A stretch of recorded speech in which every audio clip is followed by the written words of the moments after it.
അടുത്തതായി ശ്രീ ശങ്കരാചാര്യരുടെ കൃതികളെ വ്യാഖ്യാനിക്കുന്ന ശങ്കരസ്തോത്രാമൃതമാണ്. തനിക്കുള്ള സമ്പത്തുകളിൽ ഒരംശം പോലും സമാജത്തിലെ ഗുരുക്കന്മാരായ വേദപണ്ഡിതന്മാർക്ക് നൽകിയില്ല. ലക്ഷം മൂലമന്ത്രങ്ങൾ കൊണ്ട് അഗ്നിയിൽ ഒന്നും ഹോമിച്ചില്ല.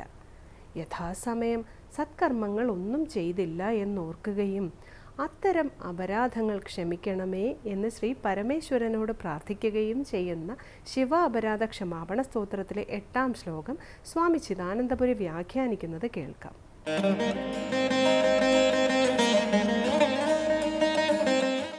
ശ്രീ ശങ്കരകൃതികളിൽ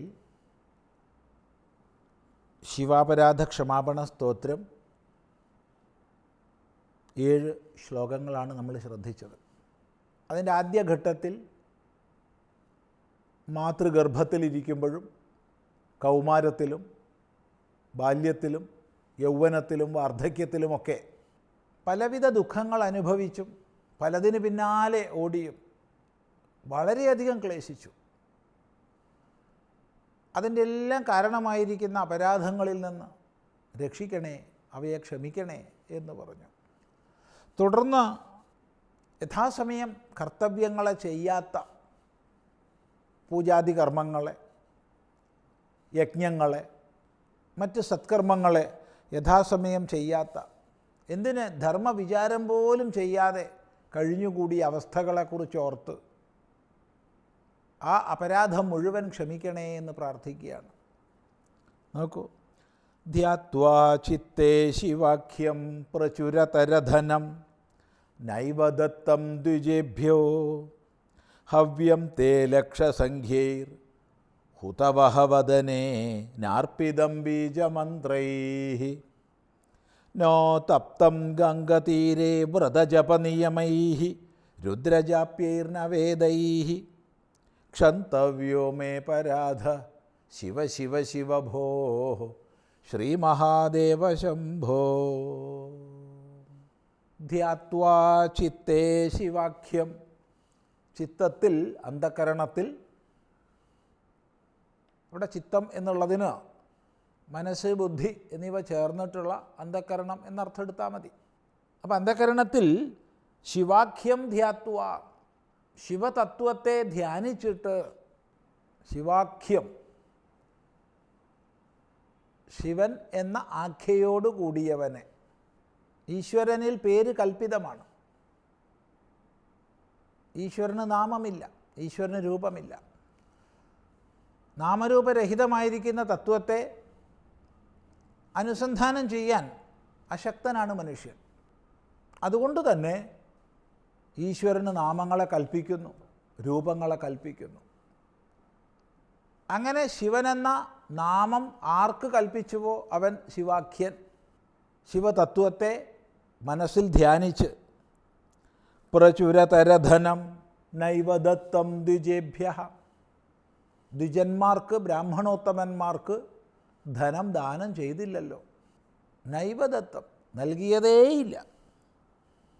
എന്ത്? പ്രചുരധനം, പ്രചുരമായ വർദ്ധിച്ച ധനം. ഇപ്പം തൻ്റെ കൈവശമുള്ള സമ്പത്തുക്കളെ ഒരിക്കൽ പോലും താൻ ബ്രാഹ്മണ ശ്രേഷ്ഠന്മാർക്കായിട്ട് ദാനം ചെയ്തില്ല. വേദത്തെ പഠിക്കുകയും പഠിപ്പിക്കുകയും അങ്ങനെ അധ്യയനം, അധ്യാപനം എന്നുള്ള മഹാകർത്തവ്യത്തെ ചെയ്ത് സമാജത്തിനെ ധർമ്മമാർഗത്തിൽ ഉറപ്പിച്ച് നിർത്തുന്നത് ബ്രാഹ്മണ ശ്രേഷ്ഠരാണ്, വിദ്വാൻമാരാണ്, പണ്ഡിതന്മാരാണ്. അങ്ങനെയുള്ള വിദ്വാൻമാരെ, സമാജത്തിൻ്റെ അധ്യാപകരെ സംരക്ഷിക്കേണ്ടത്, അവർക്ക് വേണ്ട വസ്തുവകകൾ നൽകേണ്ടത് സമാജത്തിൻ്റെ കർത്തവ്യമാണ്. അതുകൊണ്ടാണ് ഉപാസനാനിരതരും അധ്യയന അധ്യാപനങ്ങളിൽ പ്രവർത്തിക്കുന്നവരുമായവരെ അവർക്ക് ദാനം തുടങ്ങിയവ ചെയ്ത് ആദരിക്കാൻ ശാസ്ത്രങ്ങൾ ആവർത്തിച്ചുദ്ബോധിപ്പിക്കുന്നത്. അപ്പോഴേ ശാസ്ത്രരക്ഷണം സാധിക്കൂ, അപ്പോഴേ ധർമ്മവ്യവസ്ഥ പുലരൂ. അതിൻ്റെ ഭാഗമായിട്ട് ദാനം വിഹിതമാണ്. എന്നാൽ ശിവനെ മനസ്സിൽ ധ്യാനിച്ച് ദ്വിജശ്രേഷ്ഠന്മാർക്ക് വേണ്ടതുപോലെ ദാനം ചെയ്തില്ലല്ലോ ഞാൻ. അതാണ് ധ്യാത്വാ ചിത്തേ ശിവാഖ്യം പ്രചുരതരധനം നൈവ ദത്തം ദ്വിജേഭ്യഃ ഹവ്യം തേ ലക്ഷസംഖ്യൈർഹുതവഃ വദനേ നാർപ്പിതം ബീജമന്ത്രൈഃ. അതുപോലെ ലക്ഷസംഖ്യൈഃ ബീജമന്ത്രൈഃ ഹുതവഃ വദനേ ഹവ്യം ന അർപ്പിതം.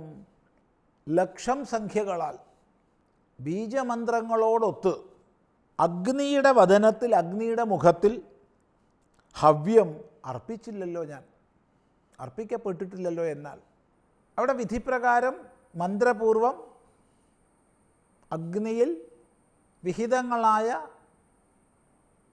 ഹവ്യങ്ങളെ, ഹോമിക്കപ്പെടേണ്ടവയെ ഹോമിക്കുക, അതാണ് അഗ്നിഹോത്ര വിധി. അപ്പോൾ അഗ്നിഹോത്ര വിധിയിൽ മന്ത്രപൂർവം, ആ മന്ത്രത്തെ ഇവിടെ ബീജമന്ത്രൈഹി എന്നാണ് പറഞ്ഞിരിക്കുന്നത്. ബീജമന്ത്രം എന്നുള്ളതിന് മൂലമന്ത്രം എന്നർത്ഥം എടുത്താൽ മതി. ബീജം മൂലം, മൂലമന്ത്രങ്ങളോടുകൂടെ, പരമശിവൻ്റെ മൂലമന്ത്രങ്ങളോടുകൂടെ ഹോമിച്ചില്ല. അഥവാ ബീജമന്ത്രം എന്നുള്ളതിന് ബീജാക്ഷരയുക്തമായ മന്ത്രം എന്നർത്ഥം എടുക്കാം. രണ്ടർത്ഥവും ശരിയാണ്.